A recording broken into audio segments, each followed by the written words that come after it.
The wind howled across the dry plains outside Station Ember, sending sharp dust against the glass of the observation deck. Tom stood by the window, sipping recycled water from a metal cup, watching the storm roll in. The outpost, built on the edge of human space, was quiet this morning. Too quiet. Tom liked quiet. He wasn't a soldier anymore, just a maintenance officer. Pipes, circuits, and broken fans were easier to deal with than people. He was about to turn away when he saw movement.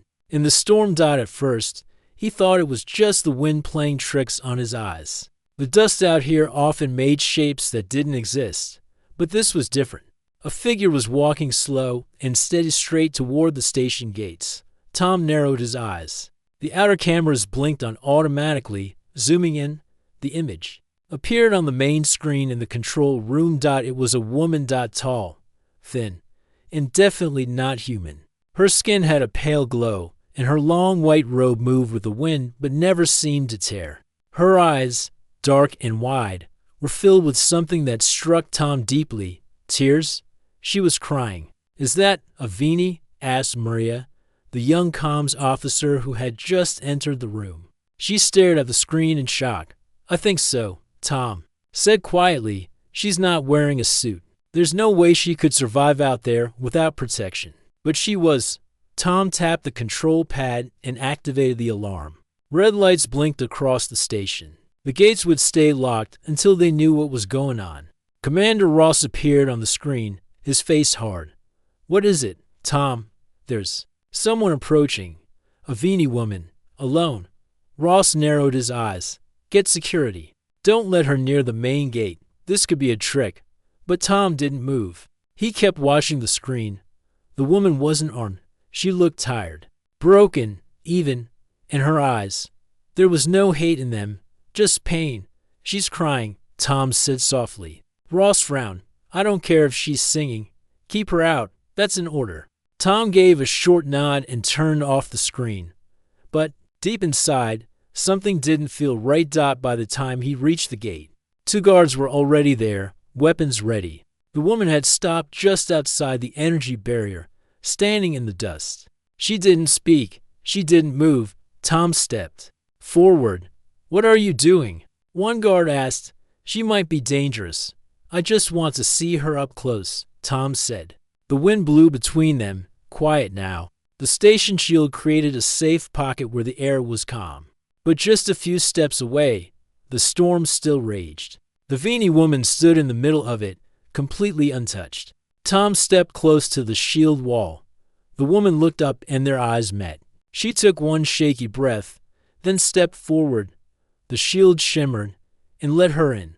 "What the?" one guard shouted. "That's not possible." No alien was supposed to pass through the shield. It was coded to reject all unknown biological signals. But she had entered like she belonged here. She walked slowly toward Tom. Her steps were soft, her feet bare, but her face full of emotion. Tom raised a hand. "Wait." The woman stopped. Her lips moved. She spoke in a strange language, soft and broken. Tom blinked. The words made no sense, yet they rang in his ears like something long forgotten. The woman's eyes filled again with tears. One rolled down her cheek. She whispered something again and collapsed. Tom caught her before she hit the ground. Inside the medbay, the station doctor was already scanning her vitals. "She's stable," the doctor said. "Surprised, more than stable. Her body is stronger than any human I've ever seen." "She was walking in that storm without gear," Maria whispered. "How?" Tom sat beside the bed, watching the strange woman sleep.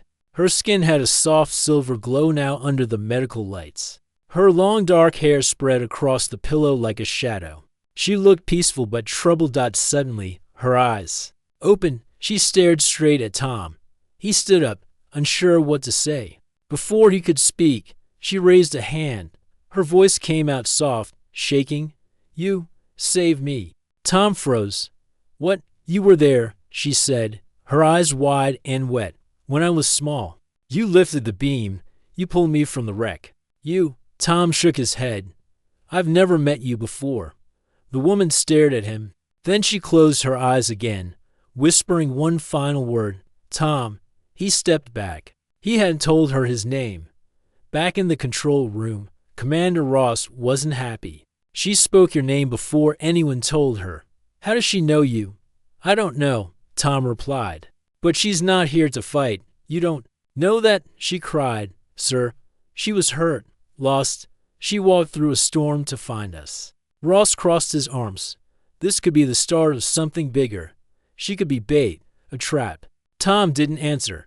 He couldn't stop thinking about her eyes. Those tears weren't fake. He felt something in them like a memory he couldn't reach. Later, in his room, Tom looked through old mission files. He had served on a rescue mission 10 years ago. The records were classified. Most of it had been wiped, but there, in one image blurry, barely visible, was a young Vini girl. Her face covered in dust, her eyes wide with fear. Tom stared at it for a long time. Was it her? Was this the girl he had saved so long ago? He didn't know the answer. But deep inside, something told him this was just the beginning, and whatever was coming, he was part of it now. The next morning, Tom entered the med bay again. The Vini woman was still lying on the bed, her hands folded on her chest. She looked calm now. The soft light of the room made her silver skin shine faintly. Her breathing was steady, peaceful. Tom sat down in the chair beside her. She spoke my name. He whispered. Before I said anything, he tried to remember that mission from 10 years ago. Most of it was a blur. He only remembered flames, broken metal, and a little girl reaching out for help. Could this really be the same girl? The woman slowly opened. Her eyes, her gaze met his again. You're awake, Tom said gently. She blinked and sat up slightly. Where am I? You're safe. This is Station Ember. I'm Tom. I know, she said softly. I knew you would be here. Tom's heart skipped. How? How do you know me? She looked down at her hands. Because you were the one who saved me. Tom didn't speak. He didn't know what to say. The woman took a deep breath. My name is Riva. I am Vini, and I have come a long way to find you. Maria stepped into the room carrying a tablet. She paused. When she saw Riva sitting up, she's talking now. Maria asked. Tom nodded. Her name's Riva. Maria sat on the other side of the bed. I've been trying to translate some of what she said yesterday. The station AI helped a little. Vini language isn't easy. Riva turned to her. You are kind. Thank you. Maria smiled. You're welcome. Riva looked back at Tom. Do you really not remember me? I remember something, Tom said. A fire, a crash, a child. But they told me to forget, said it was a dream or a false memory. It was part of a secret mission. Riva nodded. Slowly, it was real. My ship was shot down. My parents, they didn't survive. I was trapped under metal. You found me. You lifted it. You carried me out. You spoke gently, even though I was afraid. Tom stared at her, his mind racing. That was you? He whispered. Yes, she said. I never forgot your face, your voice. You were the only human who showed me kindness. Maria's eyes widened. Wait, that means she's been looking for you for 10 years? Riva nodded. My people didn't want me to come here. They said humans are dangerous, that your kind forgets promises. But I needed to know if the kindness I saw in you was real or a mistake. Tom felt a strange pressure in his chest. He wasn't a hero. He was just a guy who fixed wires and changed filters. But to her, he was something more. Later, in the command room, Commander Ross paced in front of the big screen. You're telling me she knew you from 10 years ago? He asked Tom. She says I saved her, Tom replied, from a crashed ship. I think I remember. Ross frowned. Even if it's true, we can't trust her. She hasn't hurt anyone. That doesn't mean she won't. We don't know why she's really here. She walked through a storm just to find me. She cried, sir. She was scared. Ross crossed his arms. That could all be part of a plan, a trap. Maria stepped forward. She remembers Tom's voice from when she was a child. She crossed systems just to confirm that memory. That doesn't sound like a trap. That sounds like hope. Ross didn't look convinced. I want her scanned again. Deep scan this time. I also want to send her photo and name to Central Command. We need to know if anyone else is looking for her. Tom clenched his fists. She's not a criminal. She came for peace. Ross glared at him. We'll see. Until then, she stays under observation. And so do you? That night, Riva sat in the small guest room near the med bay. She looked out the round window, her eyes lost in the stars. Tom brought her a warm drink. It's just protein tea, he said. Not great, but better than station coffee. She smiled gently. Thank you. He sat down across from her. Why did you really come here, Riva? She was quiet for a moment. Then she turned to him. I came to see if you still existed, she said. I needed to know if the human who saved me was real, or just a dream I created to comfort myself. Tom listened quietly. My people, we watch humans from far away. We know how you fight, how you take, but we also saw something else. A few of you are different. You have something we do not understand. What's that? Tom asked. Choice, she said. Even in war, you choose to help, to protect, to show mercy. Not all humans do, but some do. Tom stared at his hands. I was just a soldier back then. I didn't think about choices.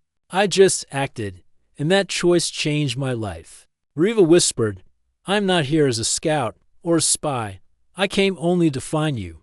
Why now? Because something is coming, she said quietly. Something dangerous. I need help. And you are the only human I trust. Tom looked at her. Her voice was soft, but her eyes were strong. You're asking for my help. Yes, she said. Not just for me, for both our people. In the shadows of the station, someone was listening. A small recording device blinked in the ceiling above them. Commander Ross watched the feed in his private office. His jaw tight. If she thinks she can start making plans with my staff, he muttered, she's wrong. He tapped a button. Send the full data package to Central. Mark it urgent. Voice replied, yes, Commander. Ross leaned back in his chair, eyes narrowing. She may have fooled Tom, but not me. The next morning, Tom sat at the edge of his bed, staring at the floor. Sleep hadn't come easy. His thoughts kept spinning.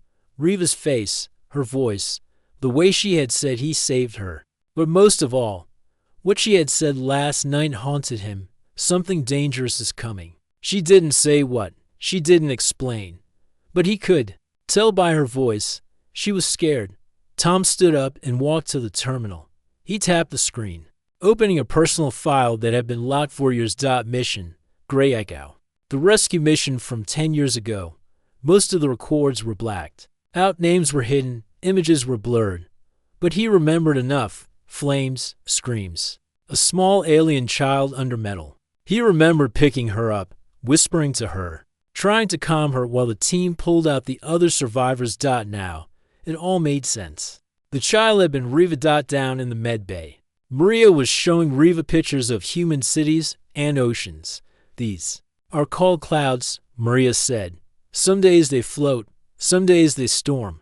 Riva smiled softly. They look like the mist on my home world, only lighter.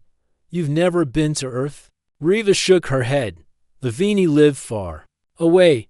We are told to stay hidden, to observe, not to touch. Maria tilted her head. But you came here. You broke the rule. I had to, Riva whispered. If I didn't come now, it might be too late. Maria looked concerned. Too late for what? Riva glanced at the door, then leaned closer. There's a third force. Not human. Not Vini. They move in the dark, between stars. They want war between us, so they can rise while we fall. Maria's eyes widened. You're saying someone else is trying to make humans and Vini fight? Yes, Riva said. I don't have proof yet. Only stories, signs, ships seen where no ship should be. Technology stolen. Attacks that were blamed on others. Why? Didn't your leaders warn us? They didn't believe me. They told me I was chasing ghosts. Maria leaned back slowly. But if you're right, then we're all in danger. Riva nodded. That's why I came to find Tom. He once gave me hope. I believe he can do it again. While Maria and Riva talked, Commander Ross was in his private office, speaking with someone on a secure line. We've identified her, said the voice on the other end. Vini classed as citizen. No criminal record. lost in a crash 10 years ago. Presumed dead. She wasn't dead, Ross said coldly. She's here now, making friends. The voice paused. And your officer, Tom, he was on the recovery team for that mission. Looks like she remembers him. Could be useful or dangerous. I don't trust her, Ross said. She's hiding something. I want permission to send her off-world. Detained, if necessary. Too risky, the voice replied. If she's speaking truth, it could spark political issues. Wait for more proof. Ross frowned but didn't argue. I'll keep watching, he said. Back in the repair bay, Tom sat with an old friend, Lars, one of the engineers. You believe her? Lars asked, holding a spanner. I think I do, Tom replied. Her eyes, her voice, it's not fake. She said there's some dark force trying to turn us against each other. Yes, Lars sighed. That's big, Tom, if it's true. Then we're already late. Tom looked around. Do you remember Grey Echo? Lars paused. I do. I wasn't there, but I heard stories. A lot of that mission was wiped from the system. Most of the crew were told to forget. Some disappeared. I think I saved her during that mission. The memory was buried, but it's coming back. Lars stared at him. Then maybe you're not just part of the story, Tom. Maybe you're the reason it began. That night, Tom walked past the empty hallways toward the observatory. He found Riva, standing by the window, looking at the stars. She turned when she heard him. You couldn't sleep either? She asked. Tom shook his head. Too much to think about. Riva looked back at the stars. Do you know why I really came? You said to find me and to warn us. Yes, she said softly, but also because I made a promise. Tom blinked. A promise? Riva nodded. When you rescued me, you held my hand. I was afraid, crying. You told me I was safe, and then you made a promise. I don't remember. She looked at him, eyes deep and calm. You said, if we meet again someday, I'll protect you. I'll listen. I never forgot those words. Tom felt a lump in his throat. He had said that. It sounded like something he might say to comfort a scared child.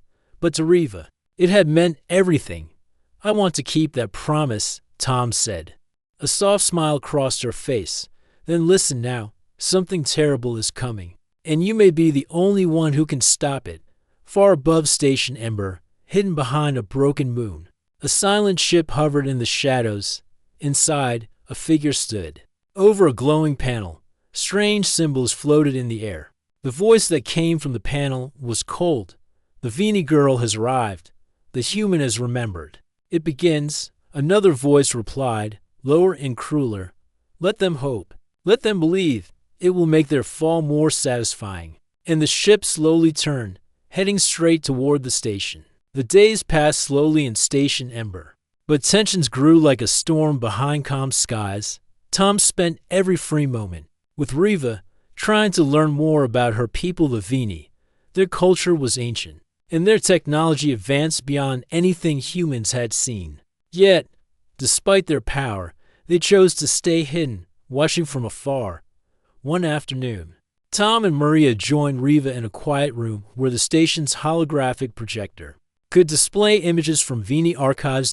Riva touched the air, and a soft blue glow filled the room. Images floated in midair, lush green forests under purple skies, tall cities made of crystal, and peaceful gatherings of her people. We live in a place called Venara, Riva said softly. Our home is far from here, beyond the stars. Humans. No, we are not warriors, but we defend what we love. Maria studied the images. You look so different from humans. Your skin shines. Your eyes are large and deep. Riva smiled faintly. The Vini evolved to live in low light and high winds. Our skin helps us breathe rare air. Our eyes see beyond normal sight. Tom listened quietly. Why did your people keep so far away? Why not meet humans before now? Riva's face grew serious. Because of what we saw. Humans fought wars. You destroyed planets. We watched, waiting, wondering if there was hope. She looked at Tom. Then you found me. You saved me. That one act changed how I see humans. Tom felt a warmth in his chest. I was just doing my job. I never thought it would mean so much. Riva shook her head. It meant everything. Your kindness showed me a new way. Suddenly, the station's alarm sounded. Security breach, Maria shouted. Running to the door, Tom and Riva followed quickly. Outside the med bay, the guards stood tense, watching a group of humans approaching. Commander Ross entered, his face grim. We have visitors from the Human Council. They want to speak with Riva. Tom frowned. Council? Why? Ross shook his head. They don't trust her. They think she's a spy or worse. Maria looked worried. She's not a spy.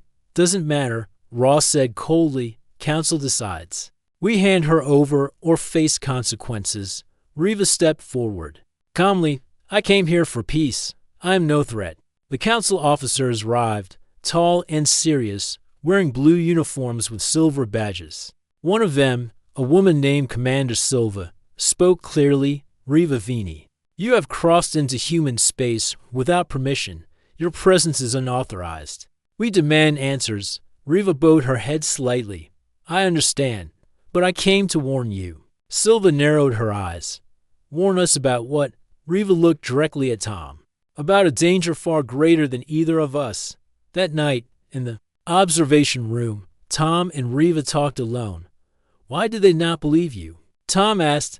Because fear blinds them, Riva said. War has been taught for centuries. Trust is hard to find. Tom sighed. But you said there's a third force trying to cause war. Yes. Riva said, they want to keep us divided, fighting each other. While we fight, they grow stronger. Tom leaned closer. What do we know about them? Riva's eyes darkened. They are called the Grenthal. They are shadows. Their ships appear and vanish. Their weapons are unlike anything Vini or humans have seen. They are patient, cruel. Maria joined them quietly. How do we fight something we cannot see? We don't fight alone, Riva said. We must work together. Tom's voice was firm. Then we start here, with us, the next day. Commander Ross gathered the station's staff. I know many of you are worried about Riva, he said, but we need to make decisions based on facts. Maria raised her hand. We have evidence of strange ships near Vini space.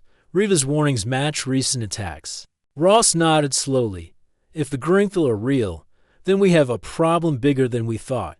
Tom stepped forward. We can't wait for orders. We need to prepare, and we need to trust each other. Ross studied him. You believe her? Tom looked at Riva, standing calm but strong beside him. Yes, Ross sighed. Very well. We begin preparations, but I want a full investigation into Riva's past and her people. That night, Riva spoke to Tom quietly. My people fear this war, she said, but you have given me hope. Tom smiled softly. Your tears were real. I believe that now. She reached out, touching his hand gently. Together, she said, we will face the darkness. Far from the station, deep in the blackness of space, a shadow moved. The Grenthal watched, waiting, and the galaxy held its breath. The station's walls had never felt this quiet, even though machines hummed and crew members walked the halls. A strange tension hung in the air like a heavy fog. Tom stood outside the command center, arms crossed, watching engineers carry new scanners to reinforce the outer defenses. Since Riva's warning, the station had begun preparing for something none of them could fully understand. Inside the control room, Commander Ross stood at the central console, staring at a list of recent space activity. There have been reports unconfirmed of strange ships disappearing in and out of radar near the Vini border, ships without identification, ships like ghosts. Still, Ross wasn't convinced. She could be lying. He said to Maria, who stood beside him, we don't know anything about the Grenthal. No images, no proof. Only her words. Maria shook her head. Her stories match incidents in Vini territory. And some of the data we recovered shows power spikes technology that doesn't match ours or theirs. She could have planted that, Ross said. Or, Maria said calmly, she's telling the truth, and we're not listening. Ross didn't answer. Meanwhile, Tom met with Riva in a quiet room near the observatory. She looked tired. The stress of being watched, doubted, and questioned was wearing her down. But her eyes still held strength. Commander Ross still doesn't trust you, Tom said softly. Riva nodded. I can feel it. But that's not what worries me now. What is? She looked out the window, toward the stars. The Gringthal are getting closer. I feel their presence like a storm coming over the hills. We don't have much time. Tom placed a hand on the table. If they attack, we'll fight. You may not be ready. She whispered, the Gringthal do not fight like others. They control minds, send false messages, twist truth into lies. They confuse before they destroy. Tom stared at her. They manipulate. Yes, that's how they win. They want you to turn against me. Against your own people. That's how they begin. Tom thought of Commander Ross, of the growing doubt among the crew. The plan was already working. That evening, an emergency alert echoed across the station. Unknown ship approaching. High speed. No response to signals. Everyone rushed to the control room. On the screen, a dark, unfamiliar ship moved fast toward the station. Its shape was sharp, like it had been built to cut through metal and bone. Lights flashed across its surface, but there were no symbols, no flags. Is that Gringthal? Ross asked sharply. Riva stepped forward. Her voice was steady. Yes, that's one of their scouts. The ship stopped just outside the defense range. Then, without warning, it vanished. What? Maria gasped. Where did it go? Tom checked the scanners. It just disappeared. No warp trail. No signal. Ross slammed his hand on the table. Is this a threat? A message? Riva looked at him calmly. It means they're watching. They wanted you to see them and feel fear. Later that night, the crew gathered in the mess hall. Some whispered that war was coming. Others said Riva had led danger to their doorstep. Tom stood in the hallway, listening quietly. Then someone spoke loudly behind him. She's the reason that ship came. That alien girl brought this here. It was Jared, one of the engineers. Angry, afraid. Tom turned. She warned us. She's helping us. She could be lying. Jared snapped. They always lie. Maybe she's just softening us for an attack. Tom stepped closer. I saw her cry. I saw her walk through a deadly storm, alone, to find help. That's not the act of an enemy. She's not one of us, Jared said. How can we trust her? Before Tom could answer, Riva stepped into the room. I understand your fear, she said gently. I would feel the same. But please, do not let fear blind you. Jared stared at her, jaw tight, but said nothing more.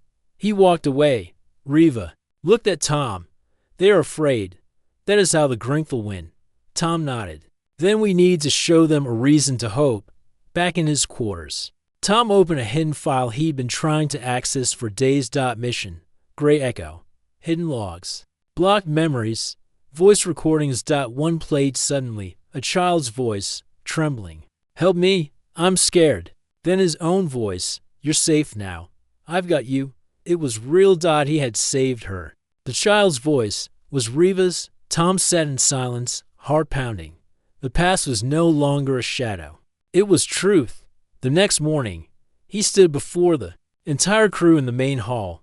I know many of you are afraid, Tom began. You've seen things you can't explain. You've heard warnings you don't understand. But I want you to know this. 10 years ago, I pulled a child from a wreck. She was small, frightened, and alone. He looked at Riva. She grew into someone brave enough to return and warn us despite the risk. He raised his voice. We stand on the edge of something bigger than human versus alien. If we divide now, we lose everything. The crew listened. Silent but thoughtful. Tom stepped aside. Riva walked forward, her voice soft but strong. My name is Riva. I came not as an enemy, but as a friend. If you choose to stand together, I will stand with you. There was silence for a moment. Then Maria clapped slowly. Others joined. A few at first, then many, even Commander Ross, standing in the back. Didn't stop them. But in the quiet corners of the station, something else stirred. A data pad flickered. A communication line opened and authorized. A hidden voice whispered, the station believes her now. It is time. Far above, in the shadows of space, the Gringthal fleet began to move. Tom stood in front of the control screen, watching the stars. slowly shift outside Station Ember's orbit. A deep feeling settled in his chest, not fear, but responsibility. Something big was coming, and he was no longer just a mechanic or a quiet man in the corner. He was in the center of it now. Behind him, Riva stepped into the room. Her long robe flowed quietly, and her calm presence filled the space. "They're coming soon," she said. Tom nodded. "I know. I can feel it. We have little time left." Tom turned to her. "Then we need a plan." Commander Ross called for an emergency meeting in the command center. Everyone who mattered was there: security officers, engineers, Maria, and even to council officers who had arrived with strict expressions and cold eyes. Ross stood tall. "A Grinkle fleet has entered outer range. We picked up a faint signal just minutes ago. They're using advanced cloaking, but they made a mistake." Maria pulled up a screen. "We matched their energy trail with Riva's description. Same frequency, same pattern." One of the council officers looked at Riva. "So, it's true. They are real." Riva simply nodded. "And they will not stop unless we stop them." Another officer crossed his arms. "Then why haven't they attacked yet?" "They're waiting." Riva said, "For your fear, for you to doubt each other. When your trust breaks, they will strike." A heavy silence filled the room. Then Ross said, "So what do we do?" Tom stood up. "We can't fight them the usual way. They're faster, smarter. But we can expose them, show the galaxy what they are. That will break their control." Maria added, "We've been collecting small signs for weeks. Disrupted transmissions, disguised attacks. If we link it all together, we can reveal their manipulation." Riva nodded. "They want to stay in the shadows. Truth is their enemy." The council officers looked uncertain. "We'll need proof." One of them said, "Real evidence." Riva looked at Tom. "Then we go to the source." That night, Tom and Riva met privately in a storage room deep below the station. "I've accessed old files," Riva said, showing a glowing device in her hand. "During the crash 10 years ago, the Grinkle were already moving. That crash was not an accident." Tom's eyes narrowed. "You're saying your ship was targeted?" "Yes," she replied, "because my mother, she knew the truth. She tried to stop them." Tom stood in shock. "Your mother?" Riva nodded. "She was a leader among the Vini. After she died, many truths were buried. But I found pieces." She handed the device to Tom. "This holds the final message she recorded before the crash. If we play it now, the world will listen." Tom looked at it, silent. Then he asked, "Why me? Why did you come to me with all this?" Riva's voice was soft. "Because you once saved my life, and I believe you can save more." The next morning, Tom stood before the entire station. A message had been sent to Earth and Vini worlds. A live transmission was about to begin. Maria stood at the console. "Everything's ready. Once we play this, there's no going back." Tom nodded. "Play it." The hologram filled the room. A Vini woman appeared, tall, calm, and glowing with authority. Riva's mother. Her voice rang out, clear and brave. "This is High Speaker Arena of the Vini. If you are hearing this, I am likely gone. But know this, the Grinkle are real. They have moved between our people for generations, spreading lies, creating war, and hiding in plain sight. They fear truth. They fear unity. Do not fight each other. Look beyond your borders. The real enemy hides in the silence." The image faded. The room was still. Then the council officer whispered, "It's real." Commander Ross stepped forward. "What now?" Tom said. "We send the message everywhere. Every ship, every planet. Let them all know." But just as Maria began uploading the file, the lights dimmed, alarms blared. Power disruption in Sector 3. Communications failing. A loud hum echoed through the station. "Emergency shields up." Ross shouted. Maria tried to work the controls, but the system was freezing. Then the walls shook. They were under attack. In the chaos, Riva grabbed Tom's arm. "They're here. We need to reach the core before they shut it down completely." Together, they ran through the halls, dodging sparks and falling debris. Grinkle tech was already infecting the station. Black wires snaked through control panels, melting screens. They reached the lower chamber where the power core hummed, flickering. Maria was already there, typing fast. "We still have a chance," she said.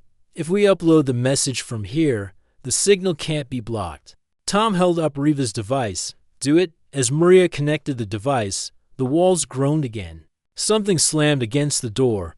"We're out of time," she shouted. The door cracked. Dark mist leaked through.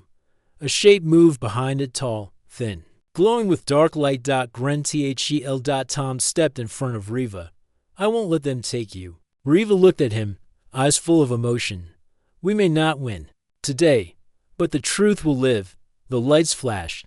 Then the system beeped. "Upload complete." Maria gasped. "It's out. The whole galaxy will see it." The door burst open, but the message was already free. The explosion shook the courtroom. Sparks flew as smoke poured from the walls. The Grenthal stepped through the broken doorway, tall, faceless, covered in black armor that pulsed like living shadows. Tom pulled Riva behind him. He wasn't a soldier, not trained for this, but he had something stronger, purpose. He had seen the truth, and he wasn't going to let it end here. Maria slammed the emergency button. Steel doors dropped from the ceiling, separating them from the enemy for a few seconds. "The message is out," she said, coughing. "We did it." Tom stared at the dark smoke pushing through the cracks. "Will it be enough?" Riva stepped forward. "Now the galaxy knows. That's more powerful than any weapon." Meanwhile, across the stars, from space stations orbiting Mars to the deep colonies of the Vini, the message was playing. High speaker Arena's voice echoed in 1,000 languages. Ships stopped mid-flight. Soldiers paused. Families listened in silence. Leaders stared at their screens, the words sinking deep into their minds. The veil of lies was broken. The Grenthal secret was no longer a secret. Some people denied it, others panicked, but most believed. Back on Station Ember, chaos continued. Commander Ross led a squad to defend the power core. "By time, we hold them here." Blasters fired down the corridor as Grenthal forces began to move in. Their weapons weren't normal. They bent light, melted metal, and made the air feel thick with dread. But the humans fought with fire in their hearts. Even without the best tools, they stood their ground. Ross barked orders. No retreat.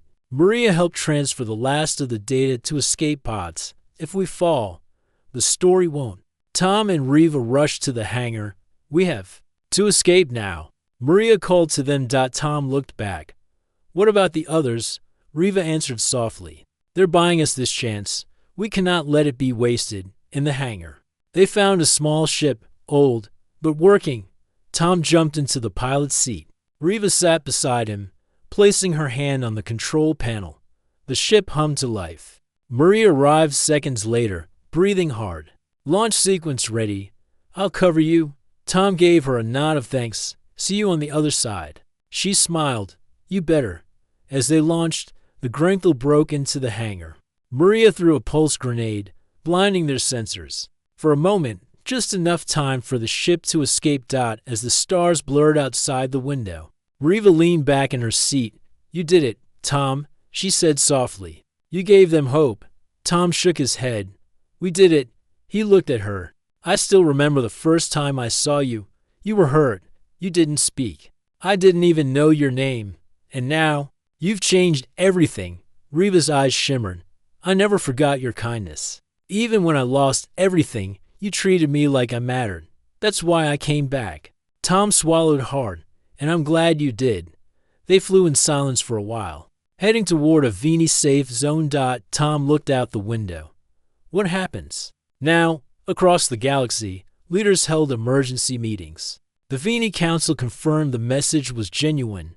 Earth's governments issued a joint statement, calling for unity. The colonies, once divided, began to share intelligence, building a network to track Grenthal movement. People were afraid, but for the first time, they were facing the truth together. The Grenthal's power was slipping. Their secrets were no longer safe. And in the dark corners of space, they began to retreat, silently, slowly, like shadows shrinking under the light. Days later, Tom and Riva stood on a quiet hill, far from the war zone. They had landed on a peaceful Vini moon. Round them, green Sky stretched over soft blue grass. The stars looked calm here. Far from the chaos they had escaped, a memorial was being held. Images of those who had fallen were displayed in the air, including Commander Ross, Maria, and many others from Station Ember, heroes who had stood when no one else would. Tom placed a small metal badge on a stone. Ross's badge, Riva whispered. A prayer in her language. They stood together in silence. Later, as they walked near a small lake, Tom asked, "Will the war end soon?" Riva replied, "It won't end overnight, but the truth is out.